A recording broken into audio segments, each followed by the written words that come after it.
ولدتني امرأة حرة وتقطع بيني وبينها حبل السرة. بعد 9 شهور من الظلام والوحدة طلعت لبرا، من جوف امي اللي حاملة همي ودمها يجري في عروقي ودمي. ليها الفضل في كل حياتي، من اللي كنت نحبي للي وقفت حتى تبديل خطواتي.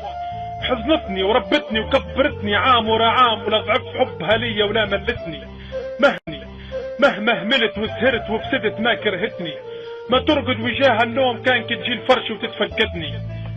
وعدت الايام وكبر الطفل اللي كان يتهز في اللحظان، وكبرت زاد امي وعمل فيها الزمان. ضعف نظرها ومرضت وقوت ظهرها، والتجاعيد الكبر بانوا على منظرها. كبرت يما ورجليك ما عادش هزيني، كل ياما تعبوا علينا، ويديك طاحوا اللي بيهم وكلتينا وربيتينا وكبرتينا. يا ما نحيتي من فمك واعطيتينا، ويا ما قطعتي من لحمك وكسيتينا، ويا ما كتمت وجاعك علينا. يا ما خدمت علينا وسريتي في الافجار والابكار، وبعت الكسرة في الاسواق والخضار. مانيش مستعار من امي مهما صار، امي وسام شرف معلق على صدري ليل نهار. يا ما قالت لي هز راسك راك ولد حرار.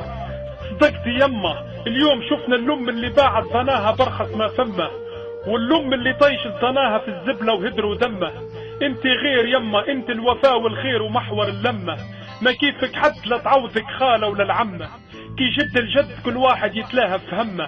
تمنيت تشوفني حاجة كبيرة حاجة مهمة، دكتور كبير جراح من اللي فمه.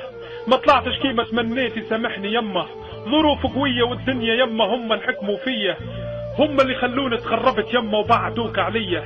يلعن سنين الغربة اللي خلت نيران قلبي من وحش ملهلبة.